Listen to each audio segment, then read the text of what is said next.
try to take it from you. Well, Happy New Year's, we're back. Happy New Year, All the best, Rob. All the best for the 2026. We're back in Stack. Freaking cold. Yeah, it'll be the coldest day of the year. And you've chose your lunch break, boys. I know, Right, snows everywhere. Well, Palace yesterday, we picked up 3 points. Yeah, Hardly the game of the century, but 3 points in a clean sheet. yeah. I don't think we really had to step out of second, third. Yeah, to be fair, Palace didn't really. They had a chance at the end of the first half. Will Hughes, Right. and they did force Pope into a couple of saves, but I don't know what Glasner's setup was. But Well, I feel like they played for a point from the start, and it was a lot of time wasted from Palace. It's like a 3-4-2-1. Yeah, I just don't know why there was no intent. Like it's a bit like us when we play away. To be fair, there was no intent really, and I think it was a pretty. They came for a draw. They definitely Yeah, came for a draw. it was a pretty easy win. We didn't have to play well to win, and I think that's a sign of a good team as well. I think. Like it's a positive. It's a positive. Like, Yeah. there was more positives than negatives yesterday. There was like literally, I think Eddie Howe got pretty much all these substitutions right and made them at the right time. Maybe. Yeah. Like, Yeah. Maybe the only exception being probably Jacob Murphy staying on the pitch longer than. Yeah, I don't know what was up with him yesterday. He seemed very sloppy and. I don't know. He just kept losing his 1v1s against Tyrick Mitchell at left back. And I mean, a quality he left just- back, but like he like, is. But he seemed a bit off it. Jacob Murphy. I don't know what was. But to be fair, like Lewis Hall, he's been in fantastic form, was well off Yeah, the he pace was yesterday. giving balls to Tonali as well. Like I thought Tonali he was. Yeah. and Gordon, and literally they were 3 that Yeah. Eddie brought off, and then literally as soon as Team Livramento, Yeah. Jacob Ramsey and Harvey Barnes came on, different team. We'll not talk about Joe Willock because of that miss as well. Well, let's be honest. If that miss didn't happen, he played all right. Yeah, well, He did do all right. Like in the He grand wasn't on scheme of wrong. the season as well. He's been a great. he's had a good season, really. Yeah, he has. He has had a good season. Like so, I mean, we can't let one miss define his entire season. But no, I think I felt like probably for one of the first times this season he did get his subs right. He made them at the right time. Made them at the right time. Got the subs right. Like and you understood it. Like I mean, literally, you could hear the groans when people saw Tino coming on, thinking that Lewis Miley was coming off. Yeah, like he's done fantastic at right back as well. Like he's not a right back though. Like I've got to state this: he's not a right back. He's a very good footballer. He's not a right back though. He is blossoming into quite a footballer though. As well. 19 years old. Oh, he is. But like it just he gets caught out a lot at right back. Like, but at the same time, the fact that he's still playing. He's not a right back. He's playing part of a defence that is keeping clean sheets. Yeah, it tells you a lot. Anything else you want to touch on with Leeds? Sorry, Palace. Leeds. No, I think like I said, I didn't feel like it wasn't the prettiest of wins, but we didn't have to step out of any we didn't have to play any better than what we did because it was enough to get the win. 2 disallowed goals, I think. Yeah, there were 2 really well worked goals as well. Wissa square. Yeah, I was going to say that Anthony Gordon disallowed. And then Joe Linton. I mean, he knew straight away he was offside. But what a touch and finish it was as well. Well, I missed that. I missed that because I was trying to send you videos for the TikTok. It was. So I didn't get any footage of that. It was similar to his goal against. He scored a similar one against Tottenham. I think when we beat them 4-0 or 4-1, I think, when Isak sent Van Veen. He's a darts player. Van de Ven. Van Veen, he played darts. Van de Ven, when he sent Van de Ven for a hot dog. It was played over the top, and he nice little touch, and he just finished it, but he knew straight away. But I think it was a comfortable win, and like so didn't have to play any better. So I don't know what's happening. Leeds. So you don't know what happened? No, I was just gonna rip the shout Palace. Really, I don't know what's happened to them. They just had a really good start. Well, from a team that hasn't won in 6 games, we've got a team that hasn't been beat in 7 in Leeds. Yeah, so they've been a very good team. Leeds are in good form, yes, unbeaten in 7 now, but the last win was December 3rd. So it's been over a month since they last got 3 points in the league. So to be fair, they'll be due a win. Obviously, they've just seen off bitter rivals Man United yesterday, and seen them off in good style. That Man United obviously just sacked their manager, Cameron. It was coming. It was coming. No, I think I like Leeds. Bless me, sorry. It's all I like Leeds are a good team. To be fair, before the season started, I didn't really look at them and think, oh, they're going straight back down. Like they weren't a one for me that were going to finish like a Burnley. Yeah, you knew straight away Burnley were going to be involved in a relegation fight. Yeah, Some surprises. But Leeds were always the one that I looked at and I thought, they're a good team. They've got it's solid setup. Like they had a good summer window. Like look at Sean Longstaff is a quality Premier League midfielder. Yeah. Dominic Calvert-Lewin, obviously he's in fine goal scoring form in a minute. Yeah. I mean, literally, Calvert-Lewin, Callum Wilson, similar being a player when they're fit. Top forwards. Yeah, and it looks like Falk has got the best out of him as well. He's had a great season so far, and I mean, something's just a change of scenery as well. Obviously, you've been at Everton for a few years, where he just needed a new place to like re-establish himself, and he seems to be doing that at Leeds. But I think we were talking about just before we came on. I think Leeds' season at the minute is heavily reliable on the home form. I think one win in 10 away from Ellen Road. I think. So obviously got to change that if they play very well at home. Obviously, they've got to get some results up on the road as well. So a bit like Newcastle, to be fair. We need to get our away form back up. Well, when you looked at our home form, I think we're something like 6th in the league or something like that. When we play at home. So we've only lost against Liverpool and Arsenal in the Premier League at home.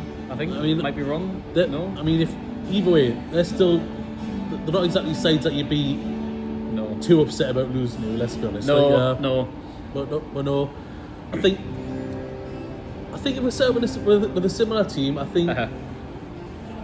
What do you think the team will be? Because I think the defence might remain the same. He maybe might swap Tino for one of the fullbacks, maybe. The way that Falk plays, I think he plays 3 at the back. I think he likes to. Similar, but he loads the midfield. I think he plays. He plays a midfielder 5. So I think keeping that midfielder 3, keeping that physicality of Joe Linton as well, who I think he had a really good game. Yeah, Joe Linton, best he's done in a long time. To be fair, because Leeds are quick but also physical as well. So I think, like I said, he's going to pack that midfield with Stack.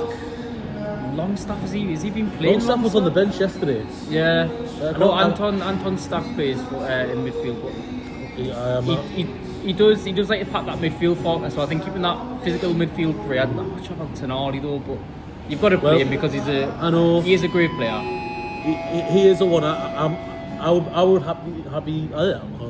be happy to see him drop for Ramsey. Yeah, I wouldn't be upset. Yeah, I think he does need a rest. I think he does need a break. Maybe he's just been overplayed. I don't know, but I think I'll keep the defence same. Maybe bring Tino in for either Miley or Hall. I think he played really well when he came on at left back yesterday. I think he had a good game when he came on. Despite him being right-footed, I think he's a better left back than he's right back. But I think Harvey Barnes had a good game as well. I think he might deserve. I would start Barnes over Gordon. I would maybe just stick with Murphy for now, but then again, I don't think want much more options. Nah, it's either him or Langer. Langer's not really set the world. Langer's injured. He is, yeah. So, he is.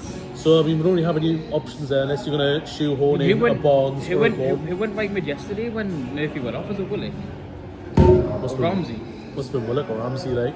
To be fair, it wasn't one of them on the right. It wasn't too long, to be fair, like. Yeah. But yeah, I think.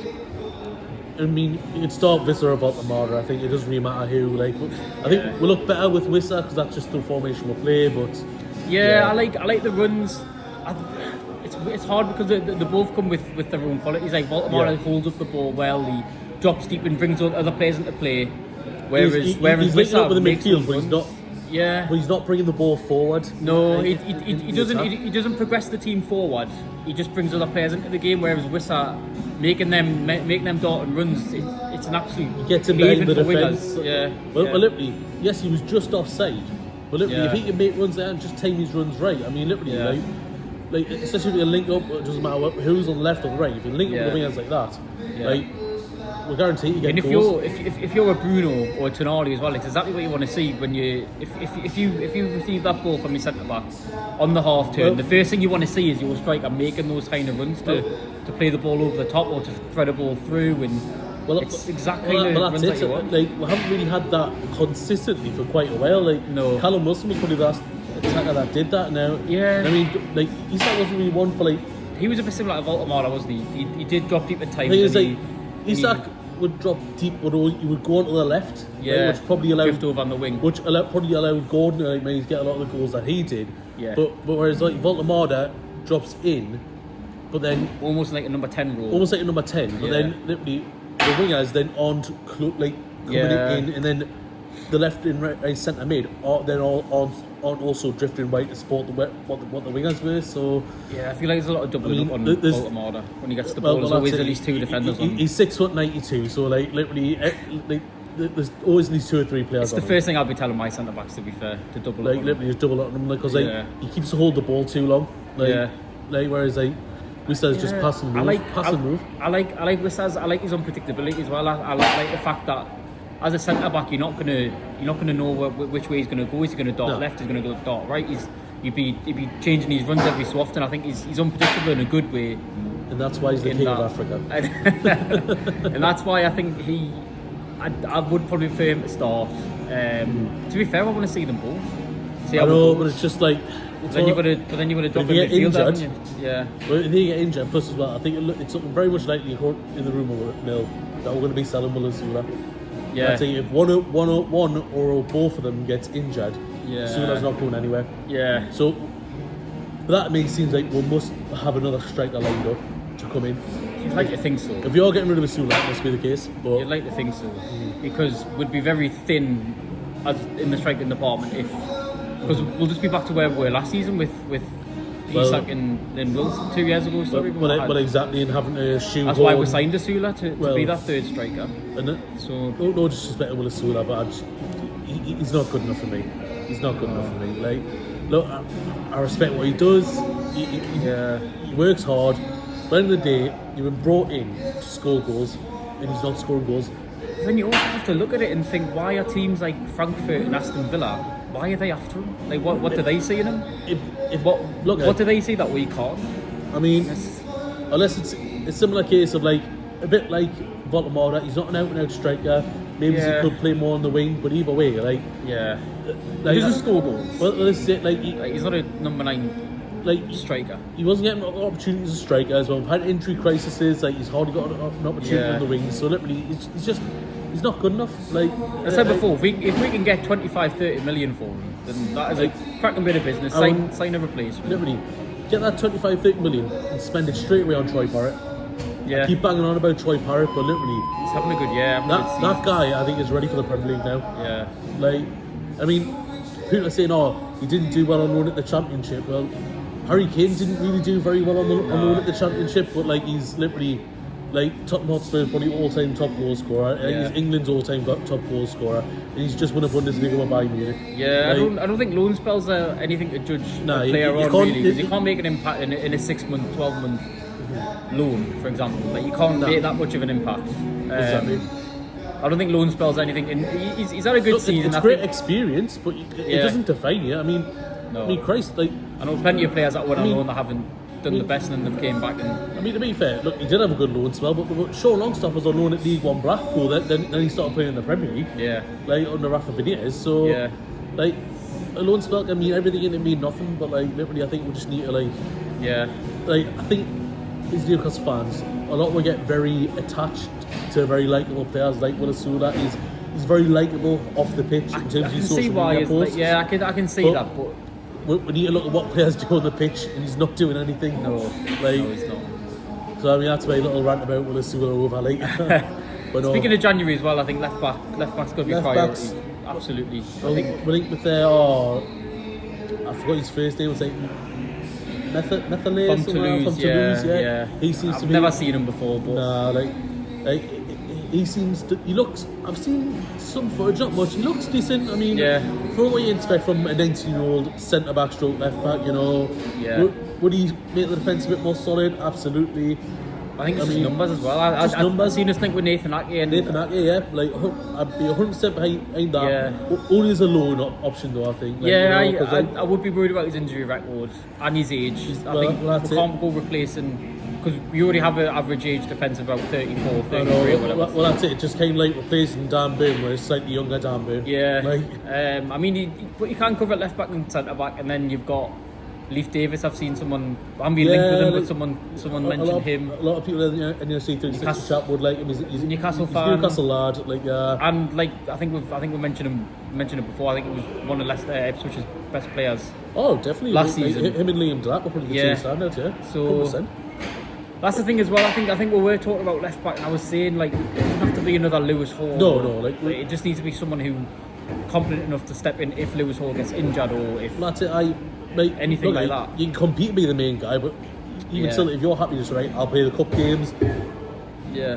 I'll come on for like 20-30 minutes and end the game sharp defence. You know, yeah.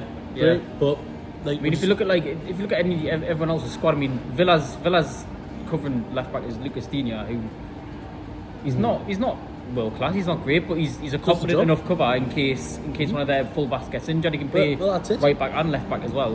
Exactly. I know Chelsea have two, and they've got Cucurella and Gusto, they're both very good players. Like, I don't know who else they've got apart from Reece James off the top of my head. Like, I know City have that Nico O'Reilly, who's good. Vardiol, who obviously that's it. With City, like literally just you think, aren't they? Like, that's it. Two good players in every single they'll sell a player as well, and then you know who they're going to get in it. Then they'll pluck somebody out of obscurity, and then it turns out this world class defender. I was like playing mid-table in Italy or something like that. Like, oh, okay, well done you. Like, I think possibly another centre midfielder in January. Well, potentially another creative. Sticking with sticking with Izzy Altmore and Troy Parrott. Well, that is it Keith Smith or something? Keith Smith, Maybe that's the reason that Troy Parrott has been as successful as he's been. I mean, bring the two of them in. I'd happily just to strengthen the position. He seems to be the real deal. Yeah. Right? 100 million is just say, look, we'll take both of them off your hands, you know, like literally, and then they develop, they don't, you know. End of the day, if we've got to get rid of a Botman for 40 odd million, a Trippier for about 10 million, to fund it. I'm certainly not against it. Even a 50 million for Joe Willock, just to fund those moves, I'm not against it, you know. I think another keeper possibly might be in for. I think a keeper can wait till the summer, I would say. Maybe if we're higher up the table, we're definitely challenging for Europe. We're not quite there yet, like this season. No, but but I think there's not many points in it though. I think if we put a run together. A good run of 5 games, and we could easily be back in the European places. But I think if we were solid in the European places, and we could maybe knock on the door for a title challenge, I would say get a goalkeeper in. But for now. That can wait for the summer for me. If I was Newcastle manager, I wouldn't be prioritising the keeper till the summer. Oh no, it's not. Definitely not in the top 3 important positions or anything. No, definitely not. Score predictions in for Wednesday night. 8:15 kick off as well. Awkward time. I'm a lover of a 2-1, but it's been quite. I'm going to say 3-0. You know, I'm going to be really confident for some stupid reason and say 3-0. Wow. 2-1 has been quite a common home win for us this season. 2-0 got us 5 points in the Super 6 yesterday. So I put 2-1 for that as well. Well, also with the most common scoreline does even happen. And the match reaction actually did say 2-1, but I was like, oh. And I thought about changing it, but I was like, nah, we'll stick with it. We'll go. I think it'll be a tight game. I think 1-0 might do it. I think Leeds seem solid at the back. And away from home, like I said, the 1 win in 10, but they did get a point against Sunderland, which has been a very hard place to go for every. The Stadium of Shite has been a bit of a fortress this year. So to go there and get a point for Leeds is impressive, but I think it'll be a close one. I'll go 1-0. 1-0. I like that. Newcastle. I like that. Well, 3 points and a clean sheet. I'm not going to say no to that. Because it doesn't happen very often these days under Eddie Howe. No, it doesn't. But nah, I like the thinking. I like the style. I'm looking forward to Wednesday already. Yeah, like I said, 8:15 kick-off, not the most ideal. You got to wait all night for the match to start. I know. You know what I'm thinking about already? How am I getting home? That's already on my mind of how am I getting home? It's going to be a late one. I think I'll be getting the wife to come pick us up. But I think we'll leave that there, mate. Spot on. Absolutely. Spot on. Love it. And we'll see you in the next one. See you in the next one. Match reaction to Leeds. Possibly or hopefully a win. Maybe this Friday, next Friday. And then we can talk about the Bournemouth game. Nice, sounds like a plan. Sounds good. So we'll see you then. Catch you in a bit. Over and out. Barricades. barricade.